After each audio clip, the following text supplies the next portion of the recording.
Breaking news ఇస్తున్నాం. నేపాల్ వరదల నేపథ్యంలో ఏపీ ప్రభుత్వం అప్రమత్తమైంది. అక్కడ సంభవించిన వరదల్లో చిక్కుకున్న ఏపీ వాసుల వివరాలపై ప్రభుత్వం ఆరా తీస్తుంది. సహాయక చర్యల కోసం ఢిల్లీలోని ఏపీ భవన్లో ప్రత్యేక కంట్రోల్ రూమ్ ను ఏర్పాటు చేశారు.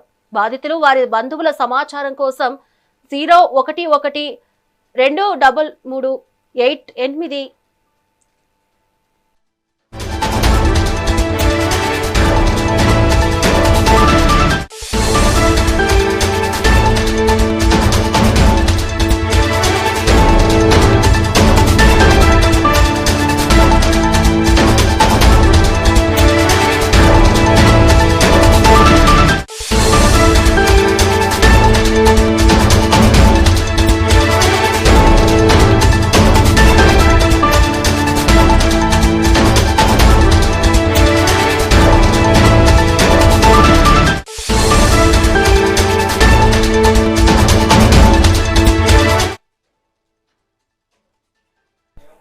బ్రేకింగ్ న్యూస్ ఇస్తున్నాం. నేపాల్ వరదల నేపథ్యంలో ఏపీ ప్రభుత్వం అప్రమత్తమైంది. అక్కడ సంభవించిన వరదల్లో చిక్కుకున్న ఏపీ వాసుల వివరాలపై ప్రభుత్వం ఆరా తీస్తుంది. సహాయక చర్యల కోసం ఢిల్లీలోని ఏపీ భవన్లో ప్రత్యేక కంట్రోల్ రూమ్ ను ఏర్పాటు చేశారు. బాధితులు వారి బంధువుల సమాచారం కోసం 011233384016 అలాగే 23387089 ల్యాండ్ లైన్ నెంబర్లతో పాటు 9059824101 వాట్సాప్ నెంబర్ను అందుబాటులోకి తెచ్చారు. ఇంకా వరదల్లో చిక్కుకున్న ఏపీ వాసులను త్వరగతిన గుర్తించి వారిని సురక్షిత ప్రాంతాలకు తరలించాలని సీఎం చంద్రబాబు నాయుడు అధికారులను ఆదేశించారు. ఈ సహాయక చర్యలకు సంబంధించి కేంద్ర ప్రభుత్వంతో నిరంతరం సమన్వయం చేసుకోవాలని అధికారులకు స్పష్టం చేశారు.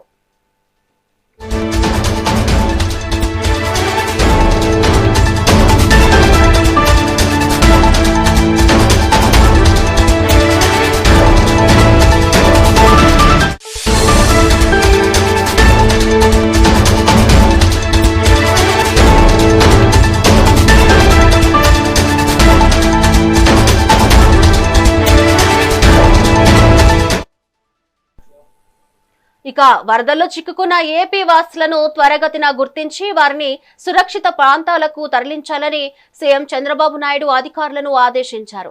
ఈ సహాయక చర్యలకు సంబంధించి కేంద్ర ప్రభుత్వంతో నిరంతరం సమన్వయం చేసుకోవాలని అధికారులకు స్పష్టం చేశారు. ఇక దీనిపై మరింత సమాచారం మా ఇన్పుట్ ఎడిటర్ నరేంద్ర అందిస్తారు. నరేంద్ర, చెప్పండి. నేపాల్ వరదలపై ఆంధ్రప్రదేశ్ ప్రభుత్వం అప్రమత్తమైంది. ఆంధ్రప్రదేశ్ వాసులు ఎవరైనా ఈ విపత్తులో చిక్కుకున్నారా అనే అంశం మీద పూర్తి స్థాయిలో కూడా ఏపీ ప్రభుత్వం ఫోకస్ పెట్టింది. అక్కడ ఉన్న వారికి సంబంధించినటువంటి ఆంధ్ర వాసుల సమాచారాన్ని రాష్ట్ర ప్రభుత్వం సేకరిస్తూ ఉంది. నేపాల్ వరదల్లో చిక్కుకున్నటువంటి రాష్ట్ర వాసులను గుర్తించి సురక్షిత ప్రాంతాలకు చేర్చేందుకు చర్యలు తీసుకునేందుకు అధికారులకి చంద్రబాబు నాయుడు దిశానిర్దేశం చేశారు. వెంటనే కేంద్ర ప్రభుత్వంతో సమన్వయం చేసుకొని రాష్ట్ర ప్రభుత్వ అధికారులంతా కూడా అక్కడున్నటువంటి ఆంధ్రప్రదేశ్ ప్రజలు ఎవరైతే ఉన్నారో, అక్కడ పర్యాటకులు ఎవరైతే ఉన్నారో వాళ్ళని సురక్షిత ప్రాంతాలు తీసుకువచ్చేందుకు ఏ విధంగా ముందుకు వెళ్లాలనే మీద అధికారులు కూడా పూర్తి స్థాయిలో ఫోకస్ పెట్టారు. ఇప్పటికే ఢిల్లీలోని ఏపీ భవన్ లో కంట్రోల్ రూమ్ ఏర్పాటు చేశారు. ఏపీ భవన్ కంట్రోల్ రూమ్ నెంబర్లను కూడా ఇటు మీడియాకు కూడా విడుదల చేశారు. ఎవరైనా సరే వారి కుటుంబ సభ్యులు ఇక్కడ ఉండి నేపాల్ ప్రాంతానికి వెళ్ళినటువంటి వాళ్ళ కుటుంబ సభ్యులకు సంబంధించినటువంటి ఆచూకీ లభించకపోతే వెంటనే ఈ నెంబర్లు కాంటాక్ట్ చేయాలి. దానికి తగిన విధంగా అధికార సహాయ సహకారాలు అందిస్తుందంటూ కూడా ఇప్పటికే చెప్పడం జరిగింది. ముఖ్యంగా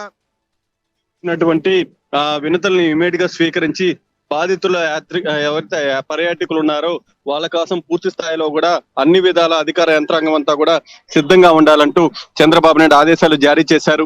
నేపాల్లో ఆ వరదలు ఏవైతున్నాయో ఆకస్మికంగా వచ్చినటువంటి ఆ వరదల వల్ల చాలా మంది ఇబ్బందికర పరిస్థితులను ఎదుర్కొన్నారు. కొంతమంది గల్లంతయ్యారు. అక్కడ భారతదేశానికి సంబంధించినటువంటి పర్యాటకులు కూడా ఉన్నట్లు ఇప్పటికే ప్రాథమికంగా సమాచారం అందుతుంది. ఇంకా ఆంధ్రప్రదేశ్ నుంచి కూడా ఈ పర్యటనకు వెళ్ళినటువంటి వాళ్ళు ఎవరైతే ఉన్నారో వాళ్ళకి అన్ని రకాలుగా సహాయ సహకారాలు అందించేందుకు రాష్ట్ర ప్రభుత్వం దృష్టి పెట్టడం, దానికి తగిన విధంగా జిల్లాల వారీగా కూడా అధికార యంత్రాంగం అంతా సర్వం సిద్ధం చేశారు. ముఖ్యంగా ఢిల్లీలోని ఏపీ భవన్ లో కంట్రోల్ రూమ్ ఏర్పాటు చేశారు. ఈ కంట్రోల్ రూమ్ నుంచి ఎప్పటికప్పుడు పరిస్థితులను సమీక్షిస్తూ ఉన్నారు. ఆంధ్రప్రదేశ్ ముఖ్యమంత్రి నారా చంద్రబాబు నాయుడు కూడా అధికారులకు దీనికి సంబంధించి దిశానిర్దేశం చేయడం జరిగింది. Narendra, thank you Narendra.